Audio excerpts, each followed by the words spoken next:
eu quero sentir a glória dele. Eu ficarei inquieto, mas eu quero sentir a presença dele. Você está entendendo essa ênfase aí? Diga amém.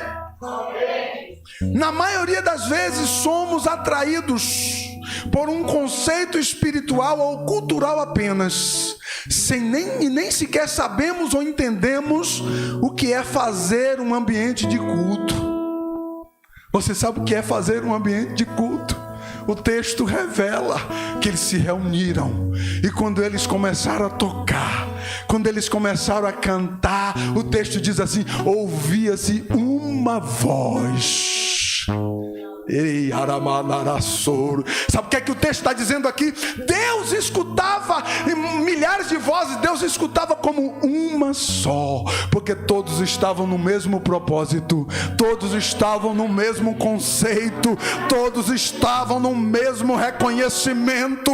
E quando nós assim nos colocamos, aí é lugar para a glória. Você pode sentir a presença de Deus. Nós devemos estar harmoniosamente unidos, para que o som de nós todos suba para Deus como uma só voz. É isso que Deus está esperando de nós aqui nesta noite. A maioria das pessoas, o pensamento dela ou dele vaga. O camarada está num culto, mas o pensamento dele está vagando. Ei, entra na sintonia aqui, pelo amor de Deus, para que a minha voz com a sua seja uma só aos ouvidos do eterno, do poderoso Deus. Que a minha adoração e a sua adoração seja uma só voz aos ouvidos do eterno Senhor, que nos trouxe aqui, aleluia, e tem sustentado a minha vida, a tua vida. Tudo que somos pertence a Ele. Tudo que nós somos é porque Ele existe. Ele tem proporcionado para mim e para você isso. Aleluia. Quantos podem reconhecer isso? O que é que mais preocupa em um culto? O que mais nos preocupa num culto é que apenas as exigências de Deus na adoração não irão se moldar aos nossos conceitos. Esse é o fato mais preocupante em um momento de culto. O que mais preocupa o ministro do evangelho é que as exigências de Deus, os requerimentos de Deus para a adoração, não irá se render aos conceitos de ninguém.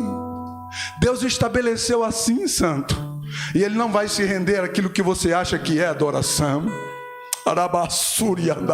Ou você e eu nos rendemos aos conceitos do eterno Deus, ou não iremos adorar a Deus. Ficaremos balbuciando sem sentido algum, mas quando nós nos resolvemos nos render à autoridade da palavra de Deus, nós assim podemos experimentar da sua glória e da sua presença. Por que eu digo que isso é o mais preocupante? Aí você pode se preocupar junto comigo. A maioria das pessoas não entende isso. Pastor, eu entendo assim, eu adoro assim. Meu irmão, Deus tem um padrão divino de exigência. É o nome dele que tem que ser exaltado e não o meu. É a glória dele que tem que ser exaltada e não o seu.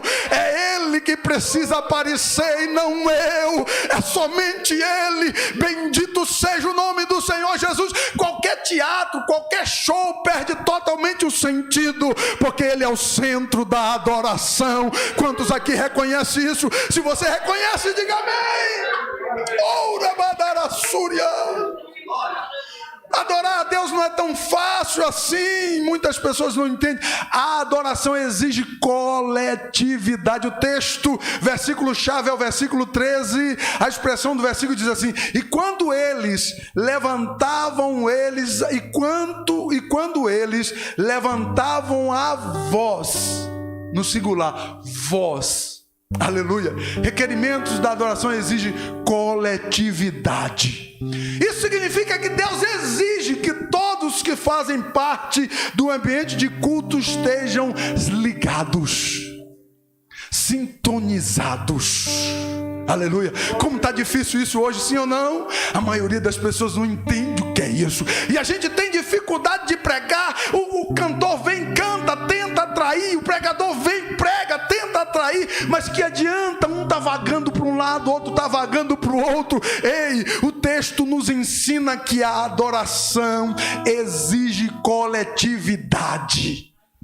Senão, por que você veio aqui? Por que nós nos reunimos? Para que nós estamos aqui? Se não tiver coletividade, não há sentido algum de estarmos aqui, meu irmão. Vai para a tua casa, desliga a TV, desconecta do YouTube. Eu preciso que você esteja aqui comigo, sintonizado, envolvido com este culto, envolvido com o momento da adoração. Daqui a pouco o culto acaba, são 2 horas de culto, é muito rápido, e nós vamos perder de sentir a glória e a presença do Senhor.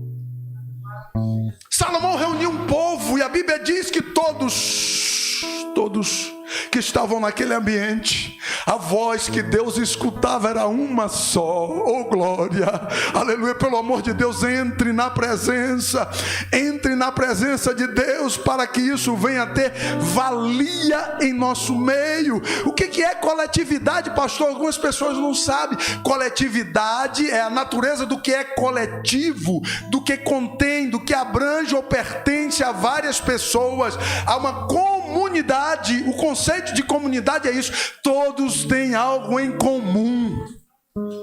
E eu quero fazer com que você esteja em comum comigo aqui, em comum acordo, aleluia, em comum nos costumes, nos interesses. A coletividade, ela vem de cada indivíduo trazendo um todo e projetando para Deus uma só voz. Aleluia. Você entende isso? Diga amém. Se nós não entrarmos nesse conceito de adoração, nós iremos participar de um culto e sairemos na mesma coisa ou pior. Mas quando você vem para o culto e você se entrega totalmente, quando você vem para o culto e você se entrega verdadeiramente, você estará dando lugar para que o Espírito de Deus possa falar contigo, e nada, absolutamente nada que possa fazer parte do culto vem tirar a sua atenção de um adorador. Você pode fechar os olhos, levantar a mão para o céu e dar glórias ao nome de Jesus. Aleluia. A intenção de Deus era para que sejamos unidos em servi-lo em adoração, se tornando uma só voz. Ei, presta atenção. Então o texto está dizendo que não adianta eu me preparar para mim me apresentar sozinho. Não adianta. Quando eu sair de casa para adorar, a minha intenção deve ser: eu quero junto adorar a Deus. Você entendeu? Diga amém. Quando nós nos ajuntamos para isso, a presença de Deus, ela será real em nossa vida. A presença de Deus, ela será notória em nossas vidas, porque a presença de Deus vai fazer toda a diferença. Glória a Deus, aleluia. Nós, no momento da adoração, não podemos ter individualismo algum. Não, absolutamente não. Ei, olha para mim aqui. Aqui é um lugar de adoração. Eu e você não podemos ser individualistas naquilo que nós viemos aqui fazer para Deus. Se você não estiver disposto a se unir comigo, eu com você e você comigo, para juntos adorarmos ao Senhor, o teu culto e o meu não terá sentido algum. Mas se você se disponibilizar, se você abrir o seu coração, a presença de Deus vai ser real na minha vida e na tua. A unção de Deus passará da minha vida para a tua, e da tua para o teu próximo, e assim sucessivamente, e a glória de Deus encherá a casa. Aleluia, porque essa é a vontade de Deus. Bendito seja Deus. Assim aconteceu nos períodos das conquistas com Josué, assim aconteceu no período do reinado de Davi, assim aconteceu no período dos apóstolos. A Bíblia diz que todos eram unânimes para servir, unânimes para adorar a Deus. Nós somos uma geração, olhe para mim aqui, individualistas. Uma geração individualista sempre encontrará dificuldades para viver o sobrenatural de Deus. Por que algumas pessoas entram numa igreja e não sentem absolutamente nada?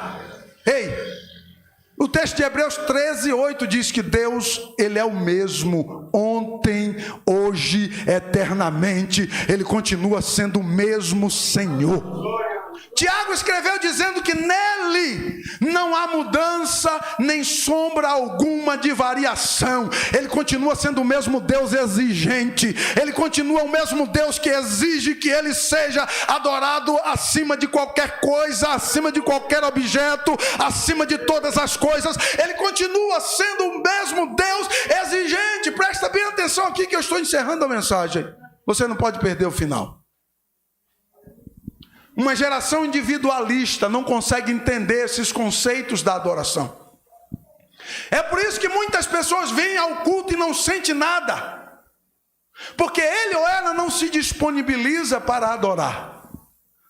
Aleluia. Quando você saiu da tua casa, em parte você já se doou. Você veio ao